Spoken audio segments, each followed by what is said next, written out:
जय माता दी। और मैं आज सुनाना चाहती हूँ आपको दशा माता की कहानी।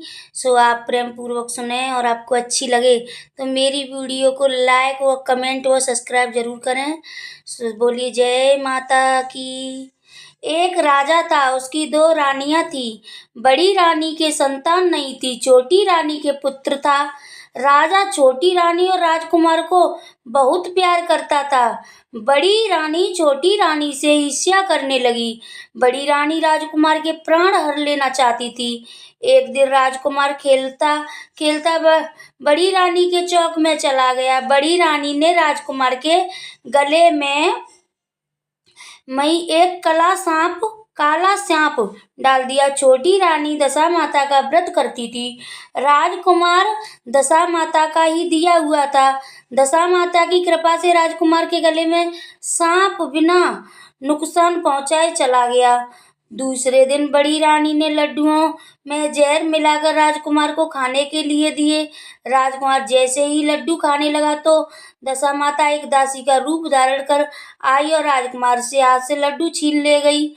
बड़ी रानी का यह वार भी खाली गया। रानी को बड़ी चिंता हुई कि किसी भी तरह से राजकुमार को मारना है। तीसरे दिन जब राजकुमार फिर बड़ी रानी के आंगन में खेलने गया तो रानी ने उसे पकड़कर गहरे कुएं में धकेल दिया। चूंकि कुआं बड़ी रानी के आंगन में बना था, इसलिए किसी को भी पता नहीं चला कि राजकुमार कहाँ गया। लेकिन जैसे ही बड़ी रानी ने राजकुमार को कुएं में धकेला तो दशा माता ने उसे बीच में ही रोक लिया। इधर दोपहर हो जाने पर राजकुमार के ना लौटने पर राजा व छोटी रानी को चिंता सताने लगी। दशा माता को भी इस बात की चिंता हुई, राजकुमार को उसके माता पिता के पास किस प्रकार पहुंचाया जाए। राजकुमार को तलाश करने वाले कर्मचारी निराश होकर बैठ गए। राजा व छोटी रानी पुत्र शोक में रोने लगे। तब दशा माता ने भिखारी का रूप धारण किया और राजकुमार को गले से लगा राजद्वार पर पहुंची। वह राजकुमार को एक वस्त्र में छिपाए हुए भिक्षा मांगने लगी। सिपाही ने उसे धुतकार कर कहा, तुझे भिक्षा की पड़ी है और यह राजकुमार खो गया है। सारे लोग दुख और चिंता से व्याकुल हो रहे हैं। इस पर दशा माता बोली, भाइयों, पुण्य का प्रभाव बड़ा ही विचित्र होता है।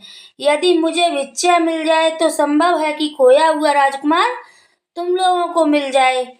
यह कहकर वह देहरी पैर रखने लगी। सिपाहियों ने उन्हें आगे बढ़ने से रोका। उसी समय दशा माता ने बालक का पैर वस्त्र से बाहर कर दिया। सिपाही ने समझा कि कुंवर उसके हाथ में, इसलिए उसे अंदर जाने दिया।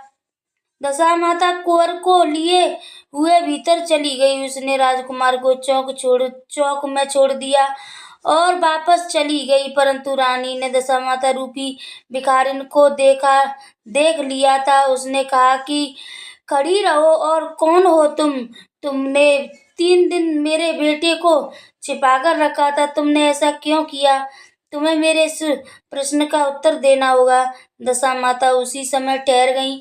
उन्होंने बताया कि मैं तुम्हारे पुत्र की चोरी करने वाली नहीं हूँ। मैं तो तुम्हारी आराध्या देवी दशा माता हूँ। मैं तुम्हें सचेत करने आई हूँ कि बड़ी रानी तुमसे ईर्ष्या रखती है। वह तुम्हारे पुत्र के प्राण हर लेना चाहती है। एक बार उसने तुम्हारे पुत्र के गले में काला सांप डाल दिया था, जिसे मैंने भगाया। दूसरी बार उसने विष लड्डू खाने को दिए थे, जिन्हें मैंने उसके हाथ से छीन लिए। इस बार उसने तुम्हारे राजकुमार को अपने आंगन के कुएं में धकेल दिया था, और मैंने इस बीच ही रोक कर रक्षा की है। इस समय मैं भिखारिन के वेश में तुम्हें सचेत करने आई हूँ। यह सुनकर छोटी रानी दशा माता के पैर गिरकर क्षमा मांगने लगी। छोटी रानी विनती भाव से बोली, जैसी कृपा आपने मुझ पर दर्शन देकर की है, मैं चाहती हुई कि आप सदैव इस महल में निवास करें। मुझसे जो सेवा पूजा होगी मैं करूंगी। इस पर दशा माता बोली, मैं किसी में नहीं रहती। जो श्रद्धा पूर्वक मेरा ध्यान स्मरण करता है, मैं उसी के हृदय में निवास करती हूँ। मैंने तुम्हें साक्षात दर्शन दिए हैं, इसलिए तुम सुहागिनियों को बुलाकर उन्हें यथाविधि आदर सत्कार के साथ भोजन कराओ और नगर में ढिंढोरा पिटवाओ दो कि सभी लोग मेरा डोरा ले और व्रत करें। इतना कहकर दशामाता अंतर ध्यान हो गई।